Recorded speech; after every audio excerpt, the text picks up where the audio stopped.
ನಮಸ್ಕಾರ. ಎಲ್ಲರಿಗೂ ಭುವಿ ಎಜುಕೇಟ್ಗೆ ಸ್ವಾಗತ. ಈಗಾಗಲೇ ನಾವು ಲಾಸ್ಟ್ ಕ್ಲಾಸಲ್ಲಿ ದೆಹಲಿ ಸುಲ್ತಾನರಲ್ಲಿ ಬರ್ತಕ್ಕಂತಹ ಮೊದಲ ಮನೆತನವಾದ ಗುಲಾಮಿ ಸಂತತಿಯನ್ನು ನೋಡಿದ್ವಿ. ಇವತ್ತಿನ ಕ್ಲಾಸಲ್ಲಿ ಎರಡನೇ ಮನೆತನವಾದ ಖಿಲ್ಜಿ ಸಂತತಿಯನ್ನು ನೋಡ್ತಾ ಹೋಗೋಣ. ಆದರೆ ಅದಕ್ಕೂ ಮುನ್ನ ನೀವಿನ್ನೂ ನಮ್ಮ ಚಾನಲ್ನ ಸಬ್ಸ್ಕ್ರೈಬ್ ಮಾಡಿಲ್ಲ ಅಂದರೆ ಈ ಕೂಡಲೇ ನಮ್ಮ ಚಾನಲ್ನ ಸಬ್ಸ್ಕ್ರೈಬ್ ಮಾಡಿ ಮತ್ತು ಬೆಲ್ ಬಟನ್ನ ಕ್ಲಿಕ್ ಮಾಡಿ. ಖಿಲ್ಜಿ ಸಂತತಿ. ಖಿಲ್ಜಿ ಸಂತತಿಯ ಕಾಲಾವಧಿ 1290ರಿಂದ 1320. ಖಿಲ್ಜಿ ಸಂತತಿಯ ಸ್ಥಾಪಕ ಜಲಾಲುದ್ದೀನ್ ಖಿಲ್ಜಿ. ಈತ ಗುಲಾಮಿ ಸಂತತಿಯ ಕೊನೆಯ ಸುಲ್ತಾನನಾಗಿರ್ತಕ್ಕಂತಹ ಕೈಕುಬಾದನನ್ನ ಕೊಲೆ ಮಾಡಿಬಿಟ್ಟು ಖಿಲ್ಜಿ ಸಂತತಿಯನ್ನ ಸ್ಥಾಪನೆ ಮಾಡ್ತಾನೆ. ಈತನ ಕಾಲಾವಧಿ 1290ರಿಂದ 1296. ಜಲಾಲುದ್ದೀನ್ ಖಿಲ್ಜಿ ಅಫ್ಘಾನಿಸ್ತಾನದ ಖಿಲ್ಜಿಯವನಾಗಿದ್ದ. ಹೀಗಾಗಿ ಈ ಮನೆತನಕ್ಕೆ ಖಿಲ್ಜಿ ಮನೆತನವೆಂದು ಹೆಸರು ಬಂತು. ಇನ್ನು ಈತನಿಗಿರ್ತಕ್ಕಂತಹ ಬಿರುದು ಶಹಿಸ್ತಾ ಖಾನ್. ಇಲ್ಲಿ ಜಲಾಲುದ್ದೀನ್ ಖಿಲ್ಜಿ ದೆಹಲಿಯಿಂದ 8 ಕಿಲೋಮೀಟರ್ ದೂರವಿರ್ತಕ್ಕಂತಹ ಕಿಲೋಖೇರಿ ಎಂಬ ಪ್ರದೇಶದಲ್ಲಿ ಒಂದು ಅರಮನೆಯನ್ನು ನಿರ್ಮಾಣ ಮಾಡ್ತಾನೆ. ಆ ಅರಮನೆಗೆ ನೌಡ್ಹರ್ ಎಂಬ ಹೆಸರನ್ನು ಕೊಟ್ಟು ಅಲ್ಲೇ 1290ರಲ್ಲಿ ಅಧಿಕಾರಕ್ಕೆ ಬರ್ತಾನೆ. ಇನ್ನು ಜಲಾಲುದ್ದೀನ್ ಖಿಲ್ಜಿಯ ಧ್ಯೇಯವಾಕ್ಯ ಒಂದು ಕೋಟೆಗಿಂತ ಒಬ್ಬ ಮುಸಲ್ಮಾನನ ಶಿರಮುಖ್ಯ ಅಂತಕ್ಕಂಥದ್ದು ಈತನ ಧ್ಯೇಯವಾಕ್ಯ. ಈತನ ಕಾಲದಲ್ಲಿ ಒಬ್ಬ ಕವಿ ಇದ್ದ, ಆತ ರಾಬರ್ಟ್ಸ್ ಅಂತಕ್ಕಂಥವನು. ಈತ ಒಂದು ಕೃತಿಯನ್ನು ಬರೆದಿದ್ದ, ಅದು ಖಿಲ್ಜಿ ಕ್ರಾಂತಿ.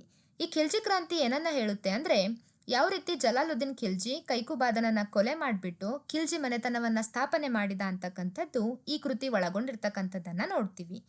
ಇನ್ನು ಈತನ ಕಾಲದಲ್ಲಿ ಒಂದು ದಾಳಿ ಆಗುತ್ತೆ, ಅದು ಮಂಗೋಲರ ದಾಳಿ. ಇಲ್ಲಿ ಬರ್ತಕ್ಕಂತಹ ಮಂಗೋಲ್ ನಾಯಕ ಅಬ್ದುಲ್ಲಾ, ಈತ ಜಲಾಲುದ್ದೀನ್ ಮೇಲೆ ದಾಳಿ ಮಾಡ್ತಾನೆ.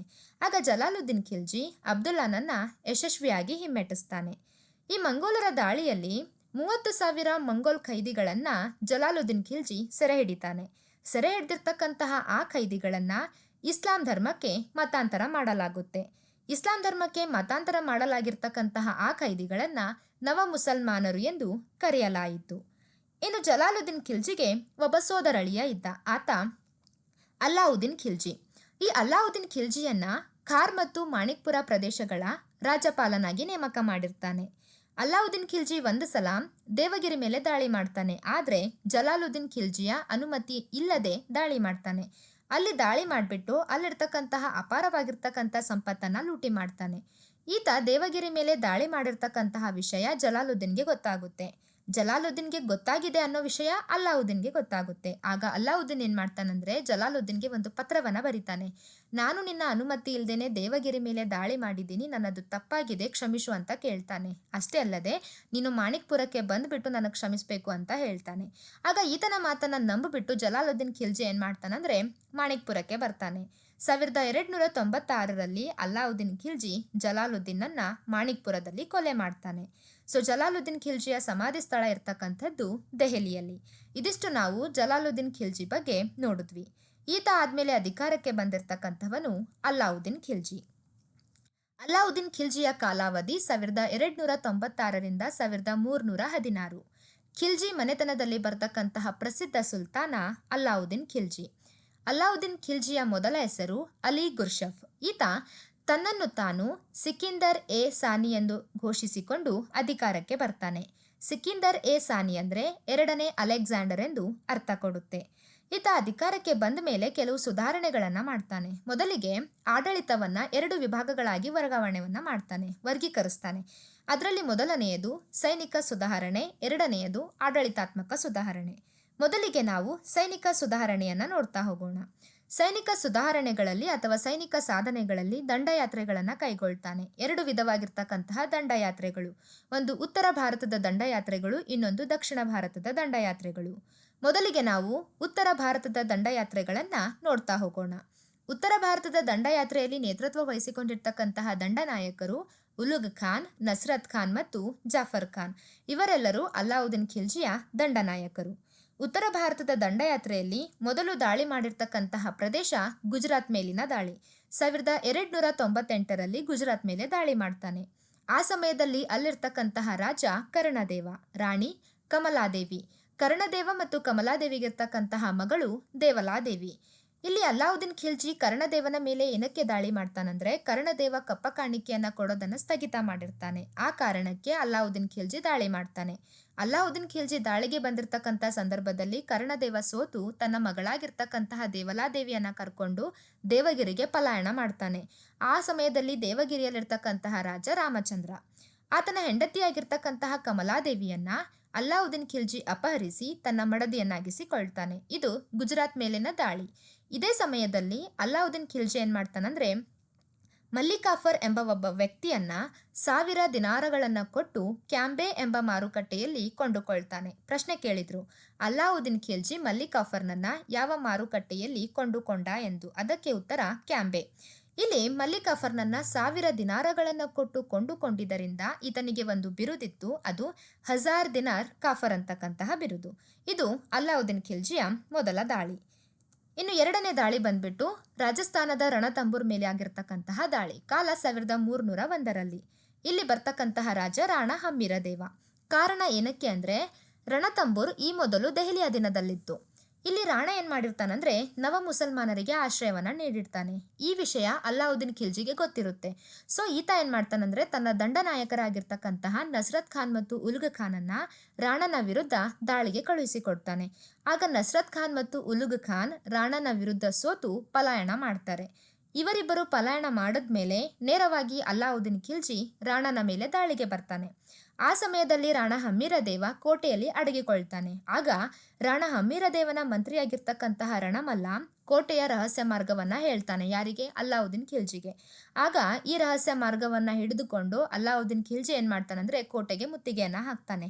ಆಗ ರಾಣಾ ಹಮ್ಮಿರದೇವ ತಾನು ಸೋತೋಗಿದ್ದೀನಿ ಅಂತ ಒಪ್ಪಿಕೊಂಡು ಕಪ್ಪ ಕಾಣಿಕೆಯನ್ನ ಕೊಡಲು ಮುಂದಾಗ್ತಾನೆ. ಇದು ರಣತಂಬೂರ್ ಮೇಲೆ ಆಗಿರ್ತಕ್ಕಂತಹ ದಾಳಿ.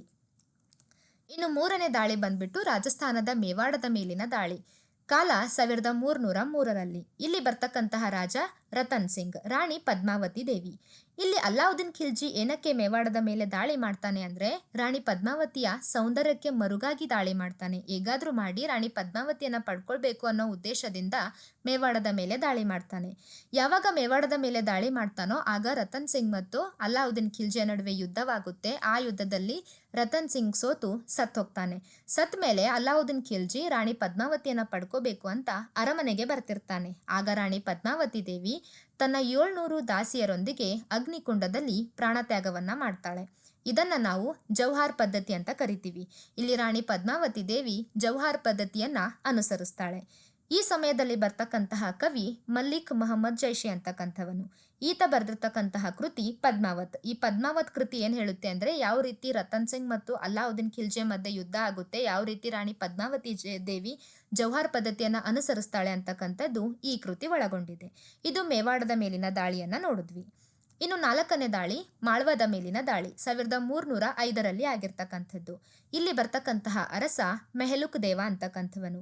ಇಲ್ಲಿ ಕೂಡ ಅಲ್ಲಾವುದ್ದೀನ್ ಖಿಲ್ಜಿ ದಾಳಿ ಮಾಡ್ತಾನೆ, ಮೆಹಲುಕ್ ದೇವನನ್ನ ಸೋಲಿಸ್ತಾನೆ, ಆತನಿಂದ ಕಪ್ಪ ಕಾಣಿಕೆಯನ್ನ ಪಡ್ಕೊಳ್ತಾನೆ.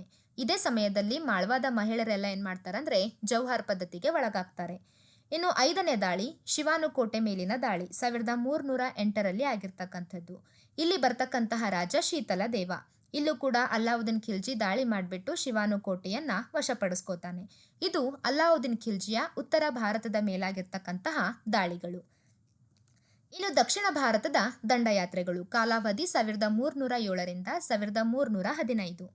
ಈ ದಕ್ಷಿಣ ಭಾರತದ ದಂಡಯಾತ್ರೆಯಲ್ಲಿ ನಾಯಕತ್ವ ವಹಿಸಿಕೊಂಡಿರ್ತಕ್ಕಂಥವನು ಮಲ್ಲಿಕಾಫರ್. ದಕ್ಷಿಣ ಭಾರತದ ಮೇಲೆ ದಾಳಿ ಮಾಡಿರ್ತಕ್ಕಂತಹ ಮೊದಲ ಸುಲ್ತಾನ ಅಲ್ಲಾವುದ್ದೀನ್ ಖಿಲ್ಜಿ. ದಕ್ಷಿಣ ಭಾರತಕ್ಕೆ ಬಂದ್ರೆ ಮೊದಲ ದಾಳಿ ದೇವಗಿರಿ ಮೇಲೆ ಮಾಡ್ತಾನೆ 1307ರಲ್ಲಿ. ದೇವಗಿರಿಯಲ್ಲಿ ಆ ಸಮಯದಲ್ಲಿ ಇರ್ತಕ್ಕಂತಹ ರಾಜ ರಾಮಚಂದ್ರ.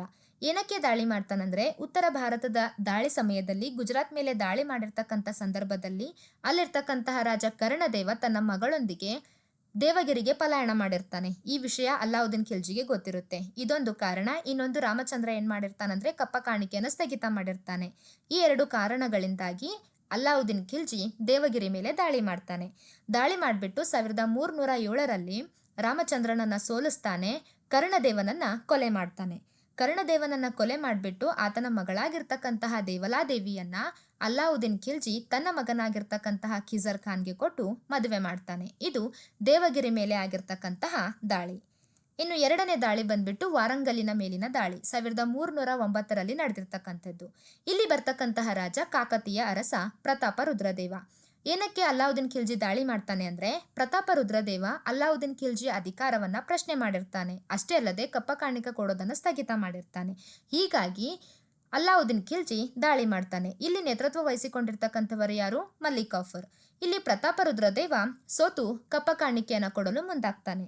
ಕಪ್ಪ ಕಾಣಿಕೆಯ ರೂಪದಲ್ಲಿ 7,000 ಕುದುರೆಗಳನ್ನ ಕಾಣಿಕೆಯಾಗಿ ಕೊಡ್ತಾನೆ ಮತ್ತು 50 ಆನೆಗಳು. ಅಷ್ಟೇ ಅಲ್ಲದೆ ಪ್ರತಾಪ ರುದ್ರದೇವನ ಎತ್ತರದಷ್ಟೇ ಚಿನ್ನದ ಪ್ರತಿಮೆಯನ್ನ ಮಲ್ಲಿಕ್ ಕಾಫರ್ಗೆ ಕೊಡ್ತಾನೆ ಕಪ್ಪ ಕಾಣಿಕೆ ರೂಪದಲ್ಲಿ. ಇದೇ ಸಮಯದಲ್ಲಿ ಮಲ್ಲಿಕ್ ಕಾಫರ್ ಏನ್ ಮಾಡ್ತಾನಂದ್ರೆ ಕೊಹಿನೂರು ವಜ್ರವನ್ನ ಅಪಹರಿಸಿಕೊಂಡು ಹೋಗ್ತಾನೆ. ಇದು ವಾರಂಗಲಿನ ಮೇಲೆ ಆಗಿರ್ತಕ್ಕಂತಹ ದಾಳಿ. ಇನ್ನು ಮೂರನೇ ದಾಳಿ ಬಂದ್ಬಿಟ್ಟು ದ್ವಾರ ಸಮುದ್ರದ ಮೇಲಿನ ದಾಳಿ, ಕಾಲ 1310ರಲ್ಲಿ. ದ್ವಾರ ಸಮುದ್ರ ಬಂದ್ಬಿಟ್ಟು ಹೊಯ್ಸಳರ ರಾಜಧಾನಿ. ಇದು ಹಾಸನ್ ಜಿಲ್ಲೆಯಲ್ಲಿ ಬರ್ತಕ್ಕಂಥದ್ದು. ಇಲ್ಲಿ ಬರ್ತಕ್ಕಂತಹ ಅರಸ 3ನೇ ವೀರ ಬಲ್ಲಾಳದೇವ. ಇದು ಕರ್ನಾಟಕದ ಮೇಲಾಗಿರ್ತಕ್ಕಂತಹ ಮೊದಲ ಮುಸ್ಲಿಂ ದಾಳಿ. ಯಾವುದು? ದ್ವಾರ ಸಮುದ್ರದ ಮೇಲೆ ಅಲ್ಲಾವುದ್ದೀನ್ ಖಿಲ್ಜಿ ಮಾಡಿರ್ತಕ್ಕಂಥ ದಾಳಿ ಏನಿದೆ ಅಲ್ವಾ, ಇದು ಕರ್ನಾಟಕದ ಮೇಲಾಗಿರ್ತಕ್ಕಂತಹ ಮೊದಲ ಮುಸ್ಲಿಂ ದಾಳಿ. ಇಲ್ಲಿ ಮಲ್ಲಿಕ್ ಕಾಫರ್ ದಾಳಿಗೆ ಬಂದಿರತಕ್ಕಂತಹ ಸಂದರ್ಭದಲ್ಲಿ 3ನೇ ವೀರ ಬಲ್ಲಾಳದೇವ ದ್ವಾರ ಸಮುದ್ರದಲ್ಲಿ ಇರಲ್ಲ. ಈತ ಮದುರೈಗೆ ಹೋಗಿರ್ತಾನೆ. ಕಾರಣ, ಮದುರೈಯಲ್ಲಿ ಒಬ್ಬ ಅರಸ ಇದ್ದ. ಆತ ಮಾರವರ್ಮ ಕುವರಲಕ್ಷ ಅಂತಕ್ಕಂಥವನು. ಆತ ಅರಸನ ಮರಣವಾಗಿರುತ್ತೆ. ಮರಣ ಆದ್ಮೇಲೆ ಆ ಅರಸನಿಗೆ 2 ಮಕ್ಕಳಿರ್ತಾರೆ. ಒಂದು ಸುಂದರ ಪಾಂಡ್ಯ, ಇನ್ನೊಂದು ವೀರಪಾಂಡ್ಯ. ಈ ಇಬ್ಬರ ಮಕ್ಕಳಲ್ಲಿ ಉತ್ತರಾಧಿಕಾರತ್ವಕ್ಕಾಗಿ ಪೈಪೋಟಿ ನಡೀತಿರುತ್ತೆ. ಸೊ ಆ ಪ್ರಾಬ್ಲಮ್ ಸಾಲ್ವ್ ಮಾಡಬೇಕು ಅಂತ 3ನೇ ವೀರ ಬಲ್ಲಾಳದೇವ ಮದುರೈಗೆ ಹೋಗಿರ್ತಾನೆ. ಈತ ಇಲ್ಲದೆ ಇರ್ತಕ್ಕಂಥ ಸಂದರ್ಭದಲ್ಲಿ ಮಲ್ಲಿಕ್ ಕಾಫರ್ ಏನ್ ಮಾಡ್ತಾನೆ? ದ್ವಾರ ಸಮುದ್ರದ ಮೇಲೆ ದಾಳಿ ಮಾಡ್ತಾನೆ. ಮಲ್ಲಿಕ್ ಕಾಫರ್ ದಾಳಿ ಮಾಡಿದಾನೆ ಅಂತ ವಿಷಯ ಗೊತ್ತಾದ್ಮೇಲೆ 3ನೇ ವೀರ ಬಲ್ಲಾಳದೇವ ಮರಳಿ ತನ್ನ ರಾಜಧಾನಿಗೆ ಬರ್ತಾನೆ. ಆದ್ರೆ ಏನ್ ಮಾಡ್ಬೇಕು ಅಂತ ಗೊತ್ತಾಗಲ್ಲ.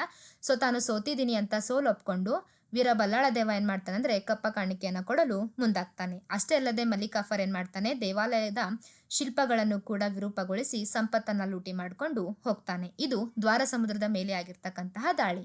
ಇಲ್ಲಿ ಮಲ್ಲಿಕ್ ಕಾಫರ್ಗೆ ಗೊತ್ತಾಯ್ತು ಮದುರೈಯಲ್ಲಿ ಉತ್ತರಾಧಿಕಾರತ್ವಕ್ಕಾಗಿ ಪೈಪೋಟಿ ನಡೀತಾ ಇದೆ ಅಂತ. ಇದರ ಲಾಭವನ್ನ ಪಡ್ಕೋಬೇಕು ಅಂತ ಮುಂದೆ 1311ರಲ್ಲಿ ಮದುರೈ ಮೇಲೆ ದಾಳಿ ಮಾಡ್ತಾನೆ.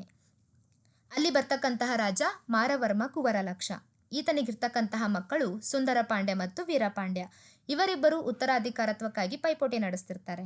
ಇಲ್ಲಿ ಮಲ್ಲಿಕ್ ಕಾಫರ್ ದಾಳಿ ಮಾಡ್ತಾನೆ. ಇದೇ ಸಂದರ್ಭದಲ್ಲಿ ಸುಂದರ ಪಾಂಡ್ಯ ಏನ್ ಮಾಡ್ತಾನಂದ್ರೆ ವೀರಪಾಂಡ್ಯನ ಸೋಲಿಸ್ತಾನೆ.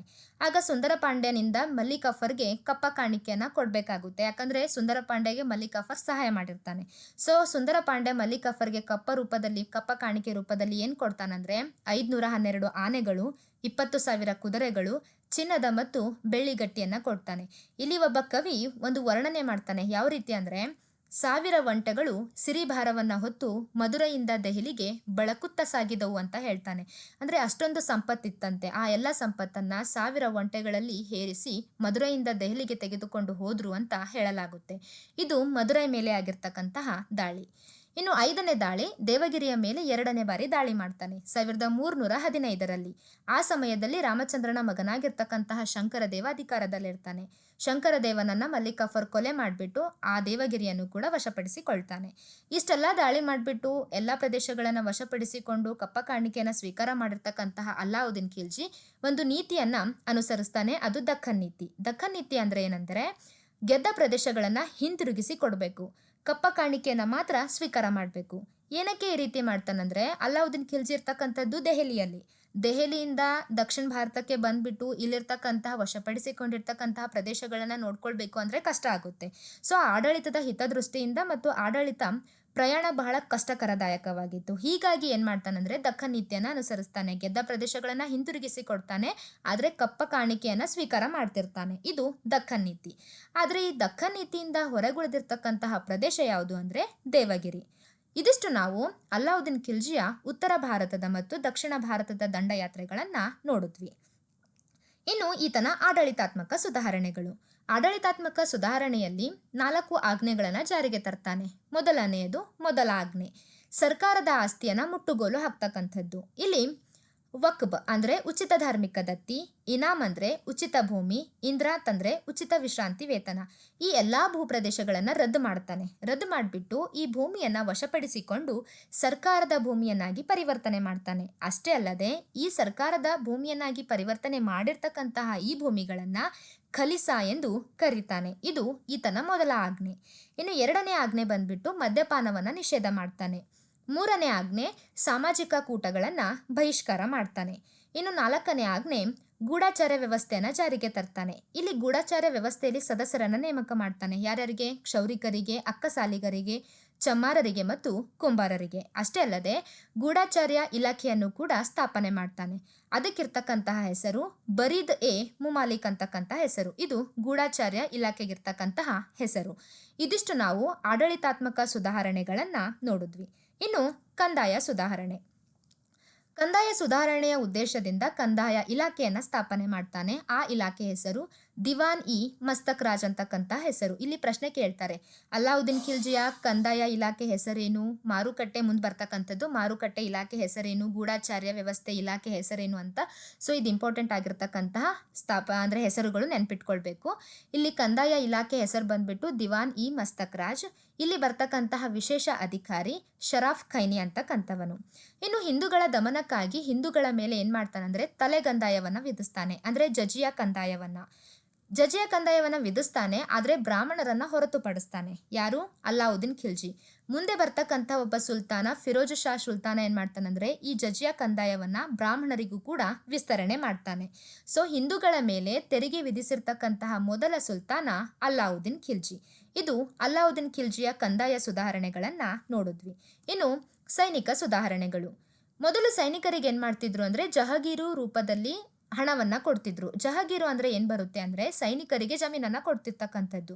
ಜಮೀನನ್ನ ಕೊಟ್ಬಿಟ್ಟು ಅದರಲ್ಲಿ ನೀವು ದುಡಿಮೆ ಮಾಡ್ರಿ, ಅದರಲ್ಲಿ ಬಂದಿರತಕ್ಕಂತಹ ಆದಾಯವನ್ನ ನಿಮ್ಮ ಜೀವನಕ್ಕೆ ಉಪಯೋಗ ಮಾಡ್ರಿ ಅಂತ ಇತ್ತು. ಆದ್ರೆ ಅಲ್ಲಾವುದ್ದೀನ್ ಖಿಲ್ಜಿ ಏನ್ ಮಾಡ್ತಾನಂದ್ರೆ ವೇತನವನ್ನ ಜಹಗೀರು ಬದಲಾಗಿ ನಗದು ಅಥವಾ ಹಣದ ರೂಪದಲ್ಲಿ ವೇತನವನ್ನ ಕೊಡ್ತಾನೆ. ಇದರ ಮೂಲಕ ಖಾಯಂ ಸ್ಥಾಯಿ ಸೈನಿಕ ಪಡೆಯನ್ನ ರಚನೆ ಮಾಡ್ತಾನೆ. ಅಷ್ಟೇ ಅಲ್ಲದೆ ಸೈನಿಕರ ಮುಖಚಹರೆಯನ್ನ ಗುರುತಿಸಬೇಕು ಅನ್ನೋ ಸಲುವಾಗಿ ಚಹರಾ ಪದ್ಧತಿಯನ್ನ ಜಾರಿಗೆ ತರ್ತಾನೆ. ಅಂದ್ರೆ ಗುರುತಿನ ಚೀಟಿ, ಐಡೆಂಟಿ ಕಾರ್ಡ್ ಇರ್ತಾವಲ್ವಾ, ಆ ರೀತಿ ಸೈನಿಕರ ಮುಖಚಹರೆಯನ್ನ ಗುರುತಿಸಬೇಕು ಅನ್ನೋ ಉದ್ದೇಶದಿಂದ ಚಹರಾ ಪದ್ಧತಿಯನ್ನ ಜಾರಿಗೆ ತರ್ತಾನೆ. ಇನ್ನು ಕುದುರೆಗಳ ಸಾಗಾಣಿಕೆಯಲ್ಲಿ ಭ್ರಷ್ಟಾಚಾರವನ್ನ ನಿಯಂತ್ರಿಸಬೇಕು ಅನ್ನೋ ಉದ್ದೇಶದಿಂದ ಕುದುರೆಗಳ ಮೇಲೆ ಬರೆ ಹಾಕ್ತಕ್ಕಂತಹ ಧಾಗ್ ಪದ್ಧತಿಯನ್ನ ಜಾರಿಗೆ ತರ್ತಾನೆ.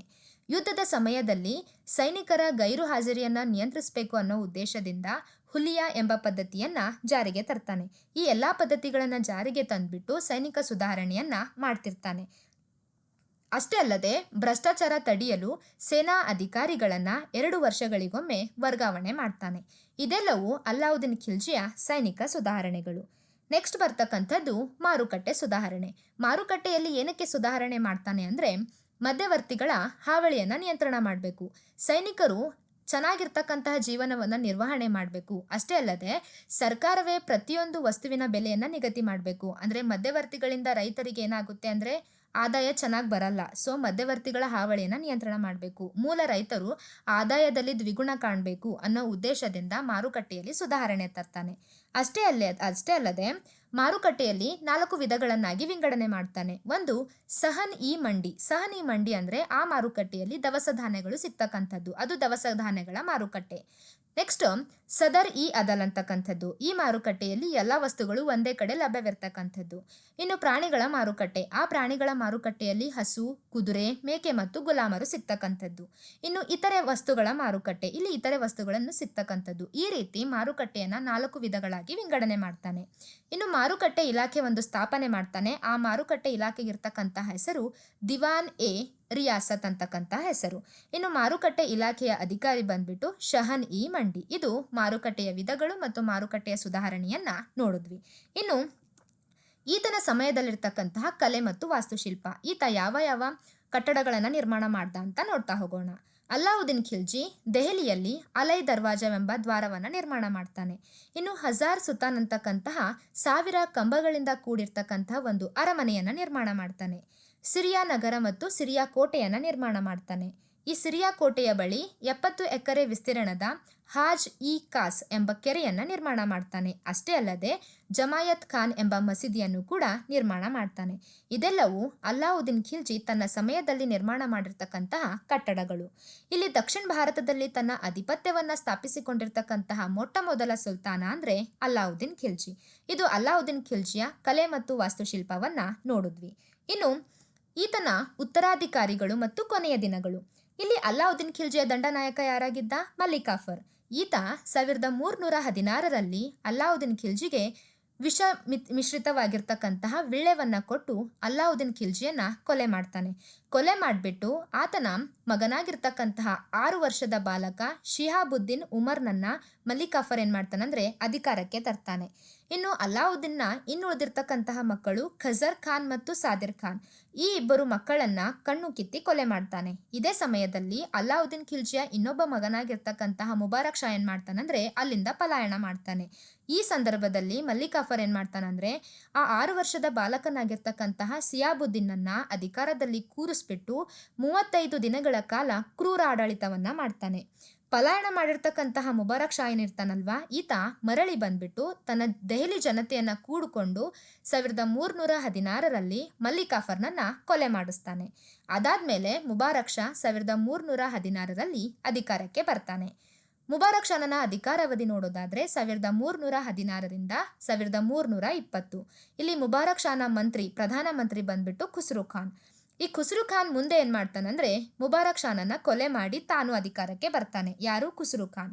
ಇನ್ನು ಖುಸ್ರು ಖಾನಿಗೆ ಒಬ್ಬ ಪ್ರಧಾನ ಮಂತ್ರಿ ಇದ್ದ. ಆತ ಘಾಜಿ ಮಲ್ಲಿಕ್ ಅಥವಾ ಘಿಯಾಸುದ್ದೀನ್ ತುಘಲಕ್. ಈ ಘಾಜಿ ಮಲ್ಲಿಕ್ ಏನಿದ್ದ ತಾನೆ, ಈತ ಅಲ್ಲಾವುದ್ದೀನ್ ಖಿಲ್ಜಿಯ ಸಮಯದಲ್ಲೂ ಇದ್ದ. ಅಲ್ಲಾವುದ್ದೀನ್ ಖಿಲ್ಜಿಯ ರಾಜ್ಯಪಾಲನಾಗಿ ಕೆಲಸ ಮಾಡ್ತಿದ್ದ. ಈ ಘಾಜಿ ಮಲ್ಲಿಕ್ ಏನ್ ಮಾಡ್ತಾನಂದ್ರೆ ಖುಸ್ರು ಖಾನನ್ನ ಕೊಲೆ ಮಾಡ್ತಾನೆ. ಕೊಲೆ ಮಾಡಿಬಿಟ್ಟು ಒಂದು ಹೊಸ ಮನೆತನವನ್ನ ಸ್ಥಾಪನೆ ಮಾಡ್ತಾನೆ. ಆ ಹೊಸ ಮನೆತನವೇ ತುಘಲಕ್ ಮನೆತನ. ಇಲ್ಲಿ ಖಿಲ್ಜಿ ಸಂತತಿಯಲ್ಲಿ ಬರ್ತಕ್ಕಂತಹ ಕೊನೆಯ ಸುಲ್ತಾನ ಖುಸ್ರು ಖಾನ್. ಸೊ ಇವತ್ತಿನ ಕ್ಲಾಸಲ್ಲಿ ನಾವು ನೋಡಿರ್ತಕ್ಕಂಥದ್ದು ಖಿಲ್ಜಿ ಸಂತತಿ. ನೆಕ್ಸ್ಟ್ ಬರ್ತಕ್ಕಂತಹ ಮನೆತನ ತುಘಲಕ್ ಮನೆತನ. ಸೊ ಈ ಕ್ಲಾಸ್ ನಿಮಗೆ ಇಷ್ಟ ಆಗಿದ್ರೆ ಲೈಕ್ ಮಾಡಿ, ಶೇರ್ ಮಾಡಿ ಮತ್ತು ಸಬ್ಸ್ಕ್ರೈಬ್ ಮಾಡಿ. Thank you.